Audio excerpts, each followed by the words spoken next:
Bikin sup buntut seempuk ini di rumah bisa banget, dan kuncinya bukan cuma di presto. Dagingnya yang super lembut serta kuahnya yang bening segar bikin sup ini cocok dinikmati saat makan malam bersama keluarga. Bismillah, assalamualaikum.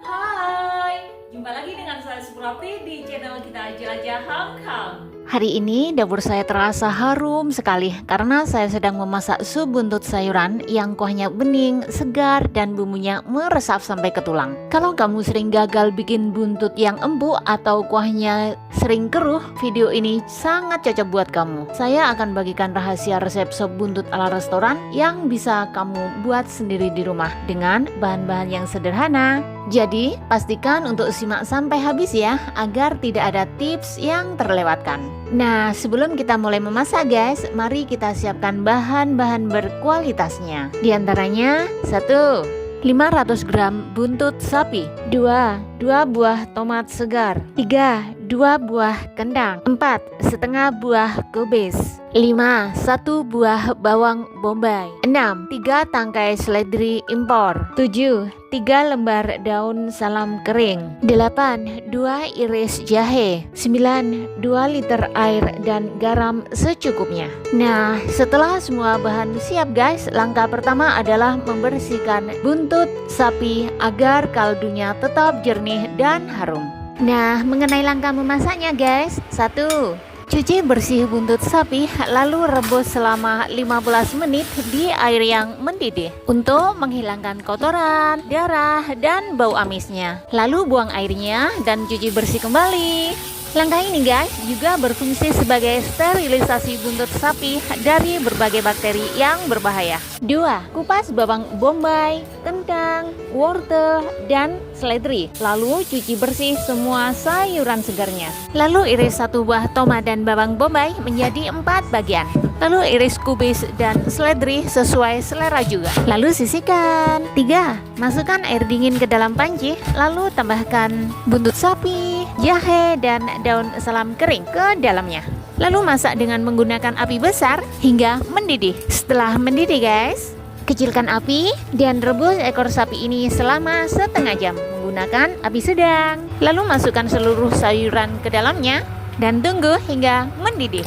Lalu matikan apinya. 4. Masukkan panci sup ke dalam thermal cooker atau wadah insulasi.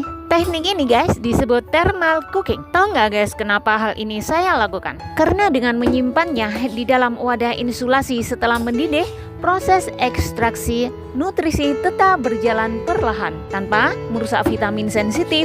Karena suhu yang stabil dan terjaga, ekor sapi pun semakin empuk dan juicy. Supnya pun tetap bening. Ini merupakan teknik rahasia agar sup tetap kaya rasa saat waktu makan tiba. 5. Panaskan kembali sup tersebut selama 15 menit sebelum dikonsumsi dan tambahkan sedikit garam. Guys, di sini ada nggak yang bisa tekan tombol like dan subscribe secara bersamaan? Kalau ada, komen ya. Jangan lupa share video ini ke anggota keluarga yang lain dan teman terdekat kalian yang sangat mencintai kuliner Hong Kong. Terima kasih. Mengenai tip memasaknya guys, 1. Karena saya menggunakan teknik thermal cooking saat merebus sup guys, biasanya saya merebus sup di pagi hari selama setengah jam. Lalu saya masukkan ke termos atau wadah insulasi dan saya biarkan hingga hampir waktu makan malam tiba. Begitu waktu malam tiba guys, sup tinggal saya panaskan kurang lebih 15 menit. Sup pun siap dikonsumsi. 2. Karena bahan dasarnya sup ini adalah sayuran segar guys dan buntut sapi, sehingga tahap memasaknya adalah saya masak buntut sapi terlebih dahulu selama setengah jam dulu menggunakan api sedang, baru saya tambahkan seluruh sayuran segar ke dalamnya. Lalu saya tunggu hingga mendidih, lalu saya matikan api dan masukkan ke dalam termos atau wadah insulasi. Tetapi guys, jika kalian menyukai rasa yang renyah dari sayur kubisnya, kalian bisa menambahkan sayur kubisnya saat pemanasan sup menjelang dikonsumsi. 3. Kalian bisa menambahkan bumbu-bumbu aromatik seperti bawang, merica, pala, bahkan kaldu sapi ke dalamnya untuk memperkaya rasanya. Tetapi berhubung majikan saya lebih menyukai tanpa tambahan berbagai bumbu aromatik, jadi saya tidak menambahkannya. Artinya, saya cukup menambahkan sedikit garam sebagai penguat rasanya. 4. Di samping saya menggunakan thermal cooking saat merebus sup guys, kunci utama yang lain agar mendapatkan hasil sup yang bening adalah masukkan seluruh bahan-bahan sup di air yang masih dingin, bukan di air yang mendidih.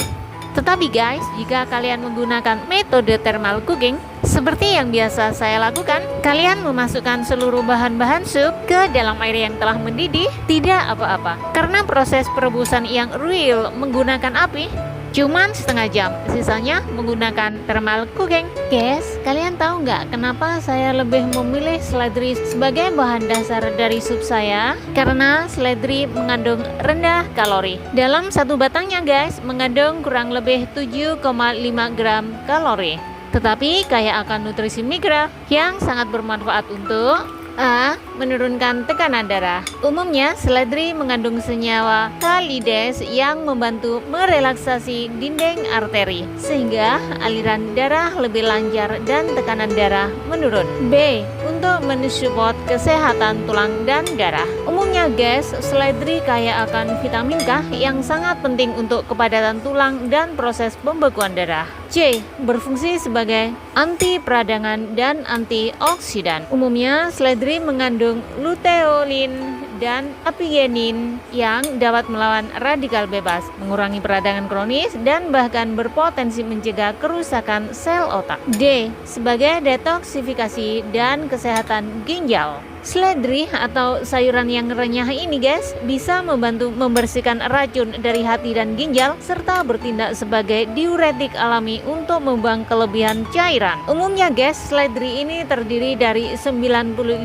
air sehingga sangat efektif untuk mencegah dehidrasi dan menjaga kelembaban kulit. Sementara tomatnya berfungsi sebagai sumber utama antioksidan kuat yang memberikan perlindungan menyeluruh bagi tubuh. Di antaranya A. Sebagai perlindungan jantung.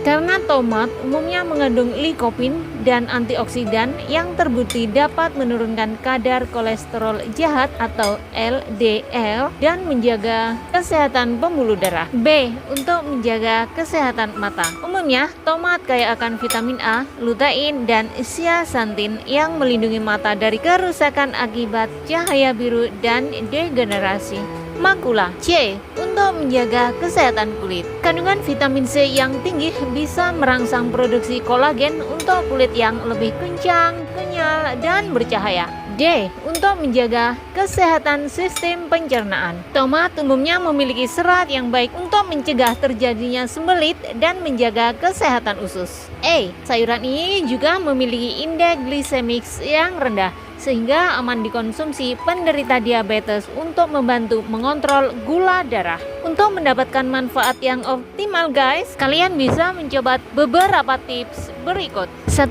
Gunakan sebagai jus kombinasi. Saat kalian mencampurkan seledri dan tomat sebagai jus adalah cara populer untuk mendapatkan dosis nutrisi instan. B. Menariknya guys, memasak tomat misalkan dijadikan saus atau sup justru meningkatkan kadar likopin yang bisa diserap tubuh. C. Tapi hati-hati guys, jika kamu memiliki riwayat tekanan darah rendah, sebaiknya jangan mengonsumsi jus seledri secara berlebihan karena efek penurunan tensinya yang kuat. Nah, itu dia rahasia sop buntut yang gurih dan empuk versi saya. Masakan sederhana seperti ini selalu punya cara untuk menghangatkan suasana di rumah kan? Jika resep ini bermanfaat untuk kalian guys, saya akan sangat berterima kasih jika kalian bersedia menekan tombol like dan subscribe secara bersamaan. Dukungan kecil dari kalian guys sangat berarti agar channel ini bisa terus membagikan inspirasi masakan setiap harinya.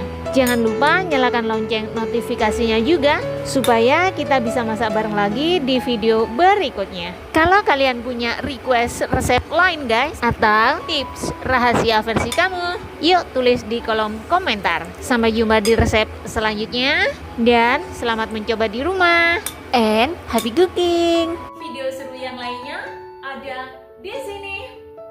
Semoga bermanfaat. Sampai jumpa di video selanjutnya. Wassalamualaikum. Bye.